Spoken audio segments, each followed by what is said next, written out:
Hey, this is John White. This is the Ubored, the story of Sarah Pike, Worm Hunter.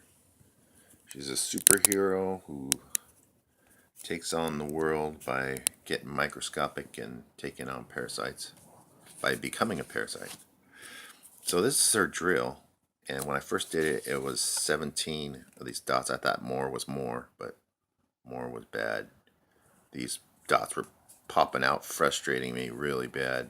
Like they were coming out the sides of the thing. It could never trap one dot, so the perfect amount was 12. So you can imagine these blades go on here, and these little circles help you. So when the thing starts, the blade starts, they are here with a nice picture of the gems. You can start them wherever. I have out to create rules where they start, but I'd like it to be where you could stack it any way you want. That would be cool. So you do this. You got your rondel, 3 spots showing. That's the way it works. So this is the actual drill, and gems come into the drill, and they're trapped by the blades and converted to gems. So generic gems turn into nice ones as you pass them by. You can you use this thing to spin this thing as a rondel to power up your guy.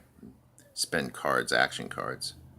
So you can touch each card once and move. They all have to always go clockwise. So you would get one pearl, one garnet, one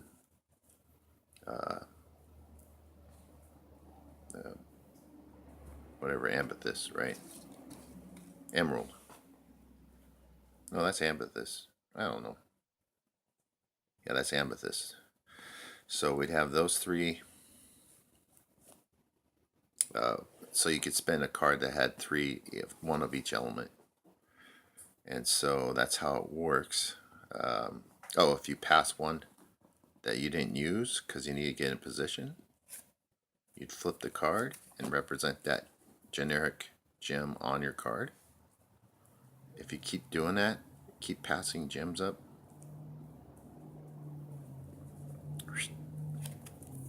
you'd spin the card on the second one.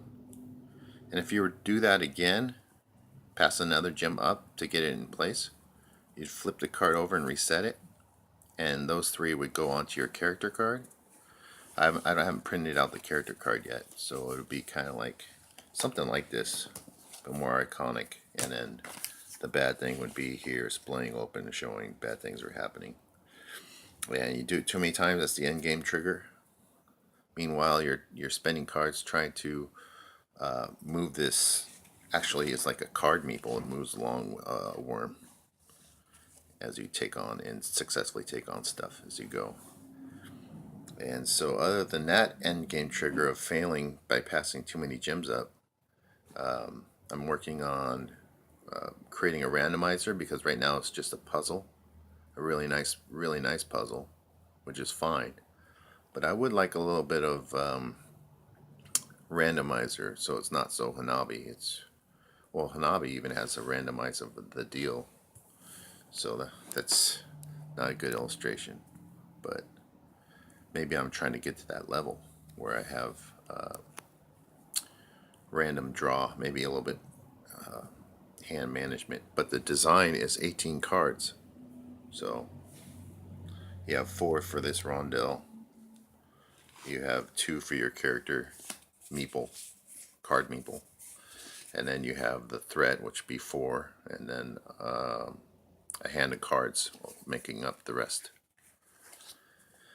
So other than I think a hand constraint would not create randomization. It would just create a better puzzle. Like for instance, spending a card and now you have to maybe spend another gem to pick it back up. And using that as an asset would be a really nice puzzle for puzzle people that love them. You know, people love confusing puzzles. That would be great. But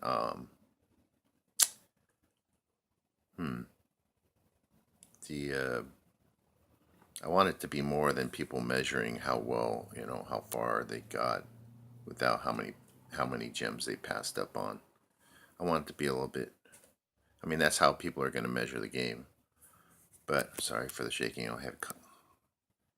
only had coffee this morning. So that would be that. Anyways, I'm trying to solve the entire game while on a video. Alright, I'll talk to you guys later. Bye.